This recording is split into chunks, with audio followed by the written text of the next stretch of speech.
William Samuel Ruto amesema ya kwamba ile mashamba ambao iko pale Portland ambao wenyewe iko na zaidi ya miaka 10 na haijakuwa developed, amesema ya kwamba ata revoke hizo title deeds. Lakini bwana president, nakuomba hawa wakulima wetu wa hapa Mavoko, Athi River, Granville hawawezi kukanyanga kwa mashamba yao, kwa sababu wale wakora ambao wamekuja kunyemelea kwa mashamba yao wameweka guns hapo. Wakifika hapo wanaambiwa watachomwa. Kwa hivyo kama ni hivyo, wapatiwe security, waweze kuingia kwa mashamba yao, waweze kudevelop. Muda mrefu sana wakiattempt kwenda, anaambiwa atachomwa na guns ambao hawajui ni kina nani na aelewe ni kina nani. Sasa kukosa kudevelop si makosa yao, ni makosa ya serikali ya Kenya kukosa kuwapa security ya kuweza kuingia kwa mashamba yao.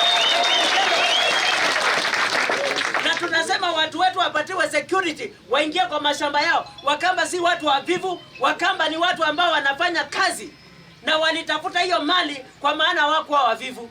Na kwa hivyo bwana president, tunakuomba tafadhali, kabla huja revoke hizi title deeds, uwapatie security, waingie kwa mashamba yao.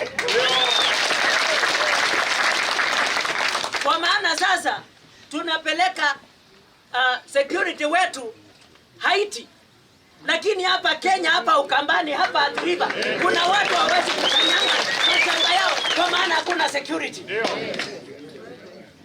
Na tunasema charity begins at home. Tuyasiai hakuna law kama hiyo ya kurevoke title deeds za watu na mashamba ya watu. Na kwa hivyo tunataka president na pamoja na wale wote ambao wako pamoja wajue hakuna mtu wako na haki ya kunyakua shamba ya mtu. Kenya hii na hata dunia, hakuna mtu wako na haki ya kunyakua shamba ya mtu. Umpokonye mtu shamba simply kwa sababu ana pesa ya kudevelop. Na nataka kuongea kitu moja. Mimi nimeokoka na ninajua nimeokoka. Ninajua kuna Mungu mbinguni ambaye anatetea watu wake. Na ile kitu kingine ninajua, ule Mkamba ambaye hajaokoka na ajue kuna Mungu anayetetea, ako na mila ya Kikamba. Wakicheza tutaachilia watu waende wakapige kiafu. Muka kuneke tirumu kaje. Bakwe madele alama ya imele jendu. Onemba ezi anazia nusiete. Ikwe.